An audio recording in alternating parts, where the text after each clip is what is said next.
Hello friends, welcome back to my channel. मैं हूं आपकी फ्रेंड वर्षा। आज की इस वीडियो में हम बात करेंगे बीएड एंट्रेंस एग्जाम के कॉमर्स की रिवीजन क्लासेस की। ये रिवीजन क्लासेस हम बाइलिंगुअल करेंगे तो आपको कोई प्रॉब्लम नहीं होगी। और ये मॉर्निंग में आपको 11 बजे और इवनिंग में आपको 7:30 पे क्लासेस मिलेंगी, तो देखना ना भूलेगा। ये सारे क्वेश्चंस हम पहले करा चुके हैं। रिवीजन क्लासेस का मतलब होता है हम उन्हीं को आपको रिवाइज कराएंगे, जिससे कि आपको वो सारे कॉन्सेप्ट फिर से क्लियर हो जाए अगर आप भूल गए हैं तो। और इससे आपको एक कॉन्फिडेंस भी बनेगा कि हाँ, ये क्वेश्चंस आपने पहले कर रखे हैं, ये सारे आपको आते हैं। तो रिवीजन क्लासेस हम ये करेंगे। और इसके अलावा कोई और भी आपकी क्वेरी लगती है तो आप ज़रूर बताइएगा। और आप मुझे मेरे चैनल पे फॉलो कर सकते हैं, आप मुझे सोशल मीडिया पे भी फॉलो कर सकते हैं और अपनी क्वेरी को वहाँ भी पूछ सकते हैं। तो चलिए वीडियो को स्टार्ट करते हैं। व्यापारी का व्यापार प्रारंभ और समापन किसके द्वारा होता है? इंग्लिश में क्वेश्चन है, the commencement and termination of a merchant trade is. यानी कि कभी सोल्ड ट्रेड, मर्चेंट ट्रेड का कमेंसमेंट होता है, यानी उसको प्रारंभ करते हैं, और जब उसको हम टर्मिनेट करते हैं तो वो किसके द्वारा होगा?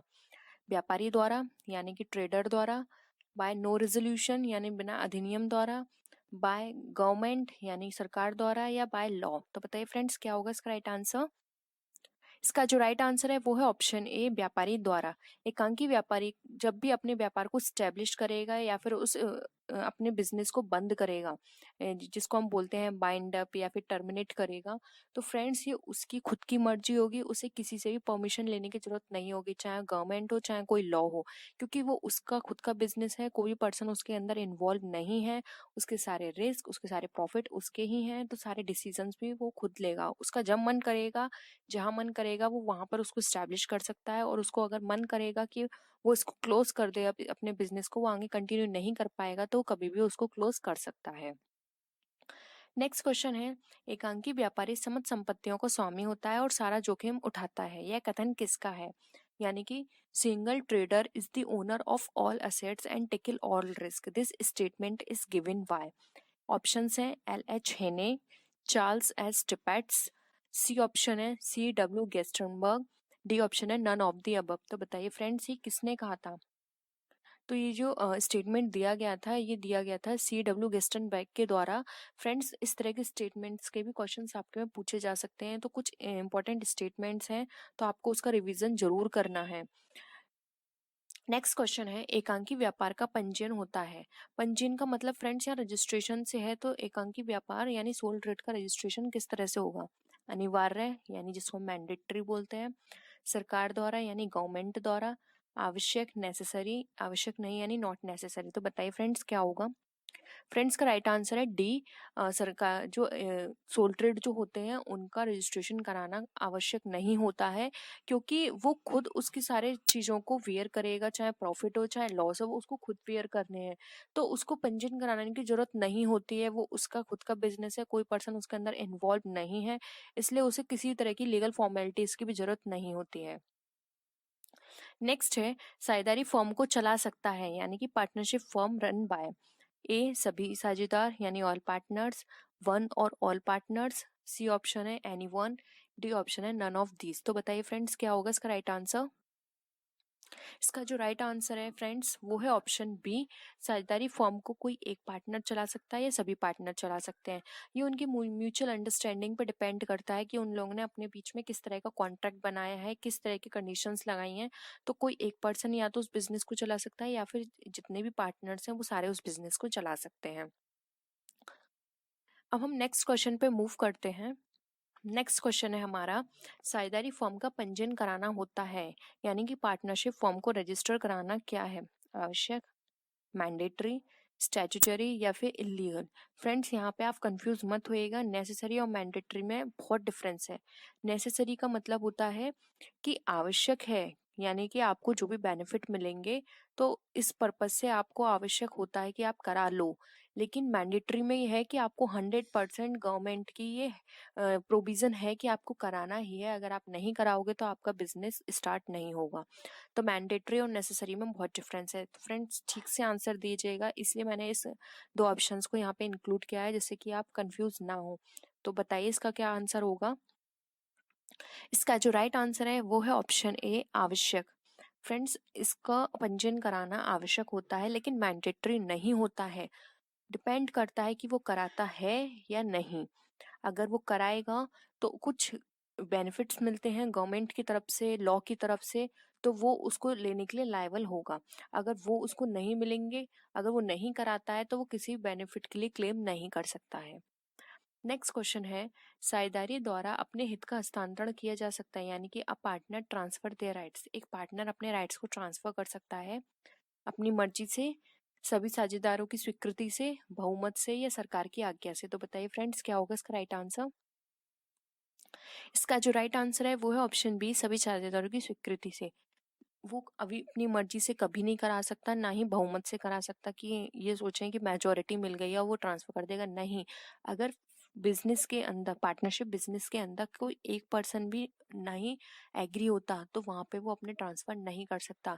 ईच एंड एवरी पर्सन को वहां पे अपनी देनी पड़ेगी कंसेंट कि हाँ वो एग्री हैं, तब वो ट्रांसफर कर सकता है। और इसमें कोर्ट की परमिशन की जरूरत तो होती नहीं है, सिर्फ इसमें आपको जो भी आपके पार्टनर्स हैं उनसे आपकी परमिशन की जरूरत होती है। अगर सभी लोग एग्री हो जाते हैं तो अपने ट्रांसफर को कोई भी पार्टनर ट्रांसफर कर सकता है।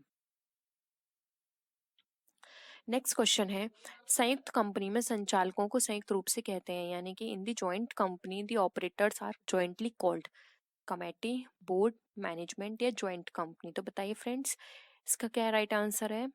राइट आंसर है इसका ऑप्शन बी, बोर्ड। जब जो मेंबर्स होते हैं जो कंपनी को चलाते हैं, जिनको हम संचालक या ऑपरेटर बोलते हैं, तो उनको हम बोर्ड बोलते हैं। जैसे कि आपने सुना होगा बोर्ड ऑफ डायरेक्टर्स, तो उनको हम बोर्ड बोलते हैं। और ये जो पब्लिक होती है, जो शेयर होल्डर्स होते हैं, उनके द्वारा ही ये अपॉइंट किए जाते हैं मेजोरिटी से, और ये उनके बिहाफ पर काम करते हैं, यानी कि इनको हम एक तरह से उनका शेयर होल्डर्स का रिप्रेजेंटेटिव भी बोल सकते हैं। नेक्स्ट क्वेश्चन है, एक पूंजी वाली कंपनी का अस्तित्व अपने सदस्यों से होता है, यानी कि the existence of a company, capital company comes from its members. Different होती है, एक ही होती है, कम होती है या अधिक होती है? तो फ्रेंड्स बताइए क्या होगा इसका राइट आंसर? इसका राइट आंसर है ए, डिफरेंट। एक पूंजी वाली कंपनी का अपने सदस्यों से बिल्कुल डिफरेंट होती है, उसकी अलग एंटिटी होती है, उसका एक परपेचुअल सक्सेशन होता है, कॉमन सील होती है, वो हर चीज में अपने सदस्यों से अलग होती है। तो ए ऑप्शन हमारा राइट आंसर है। नेक्स्ट है, साझेदारों के आपसी अधिकार और कर्तव्य तय किए जाते हैं, यानी कि partner decided all rights and duties. अब पार्टनर्स के सभी राइट्स एंड ड्यूटीज कहाँ पर डिसाइड की जाते हैं? पार्टनरशिप एक्ट के अकॉर्डिंग, पार्टनरशिप डीड के अकॉर्डिंग, गवर्नमेंट के अकॉर्डिंग या चीफ जस्टिस के अकॉर्डिंग। तो फ्रेंड्स, इसका जो राइट आंसर है वो है ऑप्शन बी, यानी कि पार्टनरशिप, जिसे हम साझेदारी संलेख भी बोलते हैं। हर पार्टनरशिप फर्म को एक पार्टनरशिप डीड बनानी होती है। अगर वहां पे पार्टनरशिप डीड नहीं होती है तो उनको टेबल ए फॉलो करनी होती है, जिसमें सभी चीज मेंशंस होती हैं। तो वैसे तो हर कंपनी अपनी एक अलग पार्टनरशिप डीड बनाती है, लेकिन अगर वहां पे पार्टनरशिप डीड नहीं है, पार्टनरशिप डीड की एब्सेंस में वो अपने टेबल ए को फॉलो कर सकते हैं। नेक्स्ट क्वेश्चन है, जो कि आज की वीडियो का हमारा लास्ट क्वेश्चन भी है, प्रधान और अभिकर्ता का संबंध होता है, यानी कि ओनर और एजेंट का रिलेशन क्या होता है, किस में होता है? सोल ट्रेड में, पार्टनरशिप ऑर्गेनाइजेशन में, कंपनी संगठन में, या फिर इनमें से कोई नहीं? तो बताइए फ्रेंड्स, क्या होगा इसका राइट आंसर? इसका जो राइट आंसर है वो है ऑप्शन बी, जो कि है साझेदारी संगठन। साझेदारी संगठन के अंदर पार्टनर, ओनर और एजेंट का रिलेशन होता है, जिसमें कि एजेंट जो होते हैं वो उनके पार्टनर्स कहलाते हैं और पार्टनरशिप फर्म ओनर की तरह काम करती है। तो व्यावसायिक अर्थशास्त्र है, यानी business economics is a science and art, science and art, या नो वन, यानी कोई नहीं? तो बताइए फ्रेंड्स, क्या होगा इसका राइट आंसर? बहुत ही सिंपल क्वेश्चन है। इसका जो राइट आंसर है वो है ऑप्शन सी, यानी 3, science and art. Science and art इसलिए है क्योंकि व्यवसाय अर्थशास्त्र में कुछ ऐसे रूल्स, कुछ प्रिंसिपल्स होते हैं जिसको फॉलो करना पड़ता है। और आर्ट हम इसलिए बोलते हैं क्योंकि इसमें अपनी एक क्रिएटिविटी होती है कि आप बिजनेस को किस तरह से रन करेंगे, या फिर उसके लिए क्या, किस तरह के मेथड्स या फिर प्रिंसिपल्स को अडॉप्ट करेंगे। तो ये अपनी एक क्रिएटिविटी है, आप उसके अकॉर्डिंग अपने बिजनेस को चला सकते हैं। नेक्स्ट क्वेश्चन है, व्यावसायिक अर्थशास्त्र निम्न की शाखा है, यानी business economics is the branch of the following. A, परंपरागत अर्थशास्त्र यानी conventional economics, b, science, c, art, या डी पॉलिटिकल साइंस यानी राजनीतिक विज्ञान। तो बताइए फ्रेंड्स क्या होगा इसका राइट आंसर। इसका जो राइट आंसर है वो है ऑप्शन ए, जो कि है कन्वेंशनल इकोनॉमिक्स। बिजनेस इकोनॉमिक्स एक कन्वेंशनल इकोनॉमिक्स की ब्रांच है। नेक्स्ट है व्यावसायिक अर्थशास्त्र अध्ययन करता है केवल, यानी बिजनेस इकोनॉमिक्स स्टडी करता है, किसकी स्टडी करता है, इकोनॉमिक इवेंट्स की, नॉन इकोनॉमिक इवेंट्स की, बोथ ऑफ दीज या नो वन। तो आपको बताना है कि अगर आपने फ्रेंड्स अर्थशास्त्र पढ़ा होगा अपने इंटर में, तो आपको पता चला होगा कि उसके अंदर आपने किस किस एस्पेक्ट्स की चीजों को डिस्कस किया था। तो फ्रेंड्स का राइट आंसर है 3, जो कि है दोनों। आपने उसके अंदर इकोनॉमिक्स यानी हम बात कर सकते हैं मॉनेटरी टर्म्स में, नॉन इकोनॉमिक्स यानी हम बात कर सकते हैं बिहेवियरल टर्म्स में। आपने monetary terms as well as behavioural terms के जो भी इवेंट्स होते हैं उनको डिस्कस किया था। उसके अकॉर्डिंग आपने वर्किंग कंडीशंस देखी थी, ग्रोथ रेट देखी होगी, नेशनल इनकम देखी होगी। तो उसमें पूरी इकोनॉमिक्स में हम इकोनॉमिक्स और नॉन इकोनॉमिकल दोनों इवेंट के ऊपर बात करते हैं। नेक्स्ट है निर्णय है यानी the decision is a a managerial work, b a continuous process, c a intellectual process या d all of the above. तो बताइए फ्रेंड्स डिसीजन जो होता है वो किस तरह का कार्य है।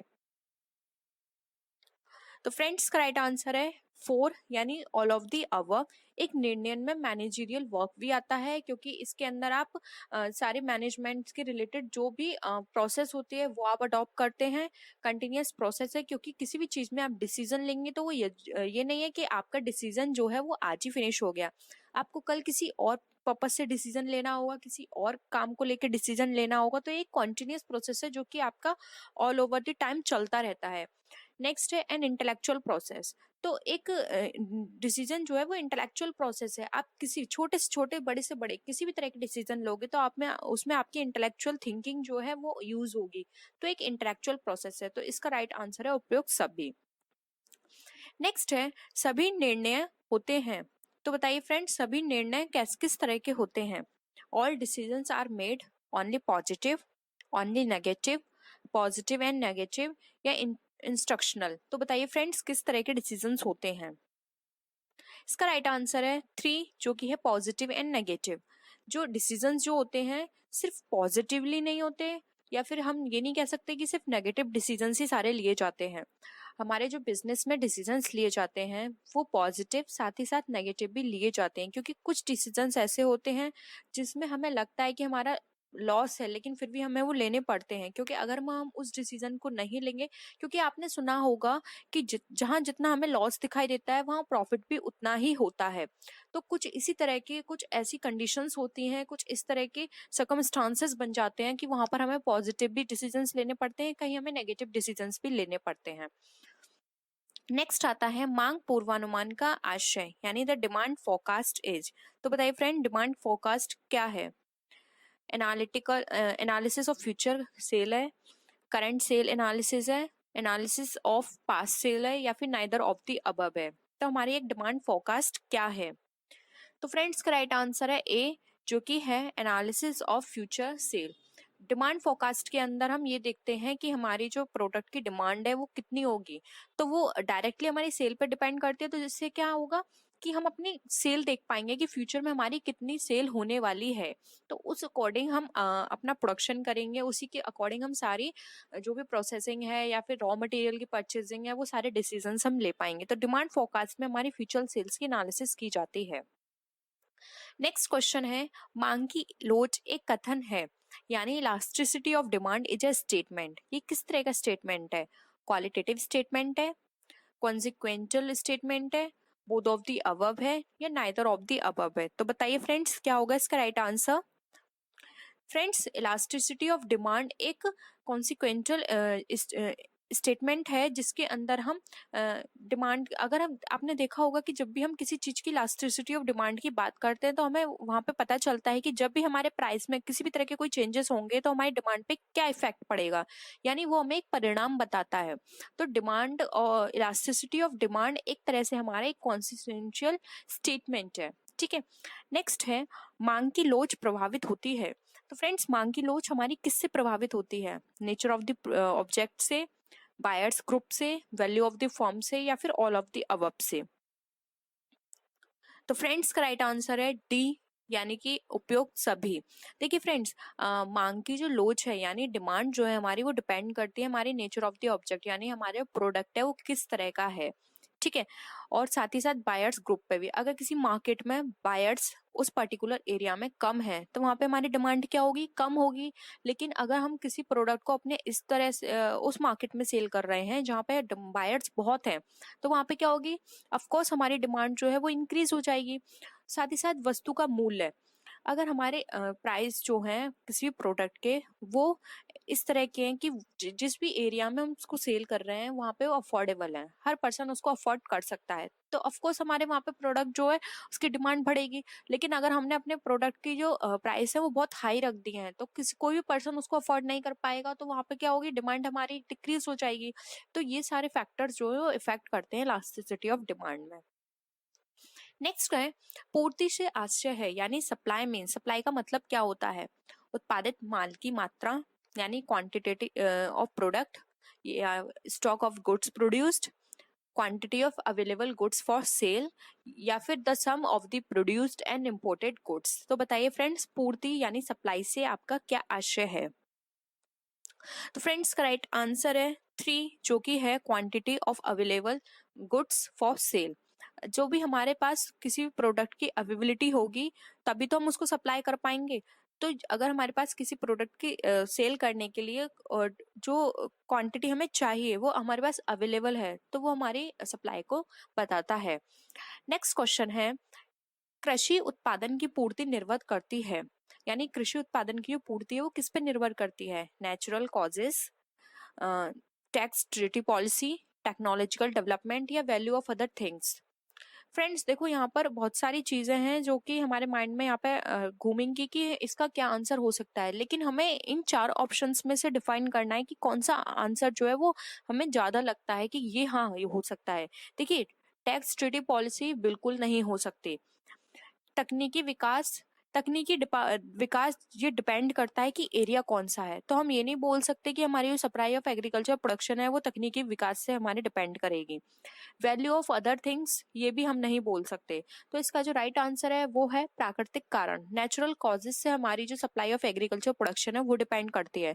क्योंकि जिस तरह का हम एग्रीकल्चर कर रहे हैं, क्रॉप कर रहे हैं, अगर उस तरह का हमारे पास एनवायरमेंट नहीं है, नेचुरल कॉजेज वहां पे बहुत ज्यादा है, तो वहां पर क्या होगा, हमारा प्रोडक्शन नहीं हो पाएगा, प्रोडक्शन नहीं होगा तो हम उसको सप्लाई नहीं कर पाएंगे। तो हमारे जो नेचुरल कॉजेज हैं वो हमारे ज्यादा निर्भर करते हैं। नेक्स्ट है पूर्ति के नियम का आशय, यानी law of supply means quantitative, qualitative, both of the above या नाइदर ऑफ द अबव। तो पूर्ति के नियम का क्या आशय है, तो फ्रेंड्स पूर्ति के नियम का यहाँ पर आशय है क्वालिटेटिव, जो कि हमारा ऑप्शन 2 है करेक्ट। नेक्स्ट है सम विच्छेद बिंदु से क्या आशय है, यानी ब्रेक इवन पॉइंट मीन्स, आपने पढ़ा होगा फ्रेंड्स ब्रेक इवन पॉइंट क्या होता है, no profit no loss at production और सेल्स लेवल, या फिर बी प्रॉफिट एट प्रोडक्शन और sales level, C loss at production और सेल्स लेवल, या फिर 4 नाइदर ऑफ द अबव। तो बताइए फ्रेंड्स क्या होगा इसका राइट आंसर।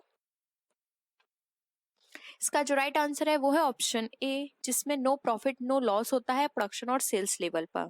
हमने पढ़ा था फ्रेंड्स कि ब्रेक इवन पॉइंट उस पॉइंट को बताता है जहां पर ना तो हमें प्रॉफिट होता है ना ही हमें लॉस होता है, ठीक है। नेक्स्ट है विक्रय मूल्य की कमी से क्या प्रभावित होता है, what is the impact of the selling price reduction. A equilibrium point, b security limit, c contribution, या d all of the above. तो बताइए फ्रेंड्स क्या होगा इसका राइट आंसर। फ्रेंड्स जब भी हम किसी प्रोडक्ट के प्राइस के मूल्य को कम करते हैं, ठीक है, तो वहां पर क्या होता है, ब्रेक इवन पॉइंट हमारा नहीं हो सकता, ना ही हमारा सिक्योरिटी लिमिट हो सकती है, अंशदान कंट्रीब्यूशन भी हमारा इतना इफेक्ट नहीं पड़ेगा। यहाँ पर ये सारे पॉइंट को हम इंक्लूड करना पड़ेगा, सिर्फ एक पॉइंट को लेकर नहीं बोल सकते कि इस पे डिपेंड करेगा या फिर इससे इम्पैक्ट पड़ेगा। ये सारे ही पॉइंट हमारे जो प्राइस का जो मूल्य डाउन होगा उस पर इम्पैक्ट करेंगे। तो इसका राइट आंसर है 4 उपरोक्त सभी। नेक्स्ट है व्यावसायिक अर्थशास्त्री सहायता करता है, यानी बिजनेस इकोनॉमिक्स हेल्प करता है to increase profit, to increase losses, all of the above या none of the above. Friends, हम सब जानते हैं कि हम जब भी किसी बिजनेस को करते हैं तो वो बात अलग है कि अब आज जो हमारा जो ऑब्जेक्टिव बन गया है वो हो गया है फर्स्ट सर्विस सेकंड प्रॉफिट। लेकिन ओवरऑल फिर भी हम प्रॉफिट की ही बात करते हैं। कोई भी बिजनेसमैन ये नहीं चाहेगा कि उसकी फॉर्म जब भी वो इस्टेब्लिश कर रहा है, क्योंकि सबको पता होता है कि इस्टेब्लिश टाइम में ही हम प्रॉफिट लेके नहीं चल सकते, क्योंकि नई नई फॉर्म है, उसको मार्केट में इस्टेब्लिश होने में टाइम लगेगा, गुडविल बनाने में टाइम लगेगा। लेकिन फिर भी वो ये एक्सपेक्ट करता है उसको फर्स्ट ईयर से ही प्रॉफिट हो। तो अर्थशास्त्री की सहायता वो लेता है। तो अर्थशास्त्री क्या हेल्प करेगा? हमारे लाभ को बढ़ाने में हेल्प करेगा। वो इस तरह की प्लानिंग करेगा, उसी तरह के वो सारी प्रोसेसिंग करवाएगा बिजनेस में, जिससे कि प्रॉफिट हो। तो लॉस तो बिल्कुल भी नहीं हो सकता। तो इसका जो राइट आंसर है वो है ऑप्शन 1, जो कि है लाभों को बढ़ाने में। Next and the last question है हमारा आज की इस वीडियो का। व्यवसायिक अर्थशास्त्री उत्तरदायी होता है, यानी बिजनेस इकोनॉमिस्ट जो होता है वो रेस्पॉन्सिबल होता है किसके प्रति? समाज के प्रति, राष्ट्र के प्रति, उपरोक्त दोनों के प्रति, या उपरोक्त दोनों में से कोई नहीं? तो बताइए फ्रेंड्स, क्या होगा इसका राइट आंसर? इसका जो राइट आंसर है वो है ऑप्शन 3, जो कि है उपरोक्त दोनों के प्रति। क्योंकि एक बिजनेस इकोनॉमिस्ट को प्लानिंग करनी पड़ती है, समाज के साथ साथ राष्ट्र को भी ध्यान में रखना पड़ता है। जो जिस भी एरिया में वो काम कर रहा है, उस एरिया के लोगों को उसे लिटरेट करना पड़ेगा, उसके अकॉर्डिंग उसको प्रोडक्ट बनाना पड़ेगा, उनको ध्यान में रखते हुए उस प्रोडक्ट के प्राइस रखने पड़ेंगे, उनके वेलफेयर के लिए काम करना पड़ेगा। साथ ही साथ इस तरह से काम करना पड़ेगा कि वो जो हमारा जो राष्ट्र है उसके डेवलपमेंट में हेल्प करे। तो दोनों के प्रति उत्तरदायी होगा। तो फ्रेंड्स, आज का प्रैक्टिस सेट आपको कैसा लगा? आपके कितने आंसर्स करेक्ट रहे? प्लीज कमेंट सेक्शन में जरूर बताइएगा। और अगर ये आपको पसंद आए तो प्लीज वीडियो को लाइक कीजिएगा, अपने फ्रेंड्स के साथ शेयर कीजिएगा। और अगर आपको किसी भी तरह की कोई भी क्वेरी या सजेशन देना चाहते हैं इस वीडियो से रिलेटेड, तो आप नीचे कमेंट सेक्शन में लिख सकते हैं। तो फ्रेंड्स, नेक्स्ट वीडियो में हम फिर मिलेंगे और विच वीडियोस के साथ। तब तक के लिए बाय बाय।